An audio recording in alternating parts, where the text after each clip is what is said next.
What up, African World? It's Home Team here, and welcome back to another video of African history, culture, and worldview. And welcome back to my series, A Closer Look.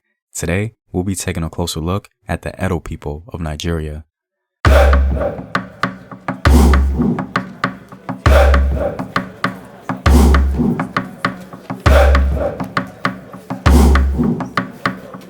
By supporting the channel on Patreon, you're helping in the creation of these videos and supporting this content. If you'd like full access to courses and sources, or you simply want to show your support, you may do so by clicking the Patreon link in the description box below. The Edo people belong to the Kwa group of the Niger-Congo phylum of languages. The Edo people call themselves Bini, and they number around 3.8 million people. The Bini are found mainly in Edo State, southern Nigeria. The Bini people emerged from the rainforest of Nigeria from the Savannah region, but we're not actually sure when they made this move. Upon moving into the rainforest region, the Bini people began building large sites and excavating around them to reduce the problems of disease. Bini settlements were among the largest in the area, and there soon developed a highly centralized business elite with far-reaching trade links with the Hausa, Songhai, and Yoruba states. The Bini people have a slightly brief but very detailed creation story that explains the origin of Earth. Now, although this isn't exactly the history of their origin in Africa as far as a migration pattern, I thought it fitting to tell the story of what they believe to be their ultimate origin story, or their creation story. As it concerns the creation of the world, the Bini claim that the earth was covered in water with just a tree sticking up. In the tree lived Tokan. The two sons of Asonbua, father of the gods, were canoeing across the water, and Tokan asked the first son to make him a snail shell. He did this and outpoured a stream of sand, which actually built up to make the land. To test the land's firmness, the sons sent a chameleon to walk on it, and even today, chameleons still walk with a hesitation in their step. Asonbua made his youngest son the ruler of Benin, which was at the center of the land. Asonbua himself went to live in the spirit world, which exists where the sky and earth meet. To touch a little on the spiritual belief of the Bini people, their traditional belief system promotes the idea that every human being has 14 opportunities to be born again into Agbon, or the visible world. Thereafter, the individual settles permanently in Arenmawin as an ancestor or hero deity, depending on the degree of success achieved in previous reincarnations.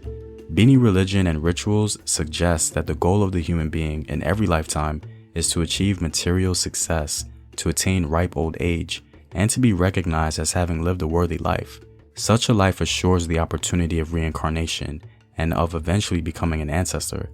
At the beginning of each life cycle, the spirit kneels before Asonbua and declares what it intends to do in the world.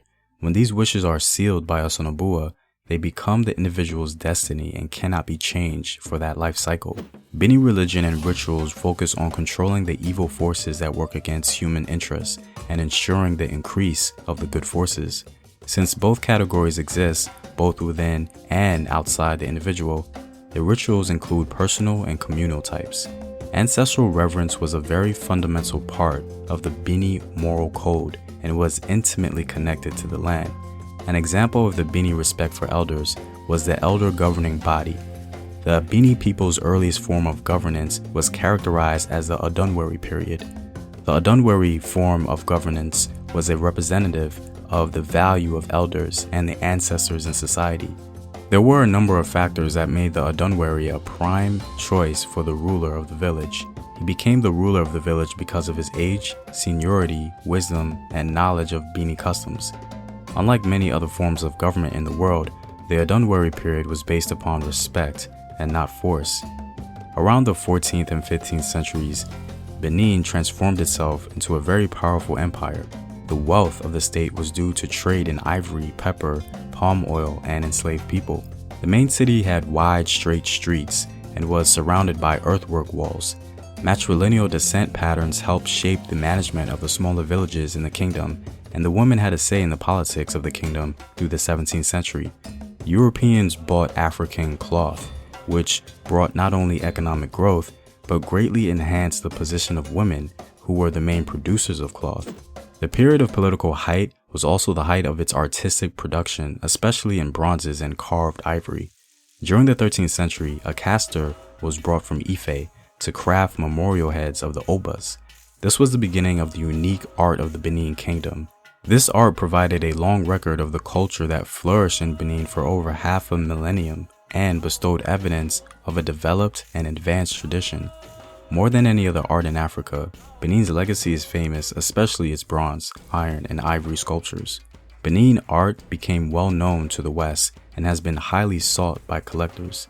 Sculptures were created in iron, carved ivory, and brass, conventionally called bronze. The latter were made by lost wax bronzing techniques. Benin art is now displayed in museums and includes bronze wall plaques and life-size bronze heads of the Obas or kings of Benin. Well, I'm all out, guys. If you like these videos and want to help in its continued production, consider supporting the home team on patreon.com. The link is in the description box below. Know thyself. Remember your ancestors. Peace.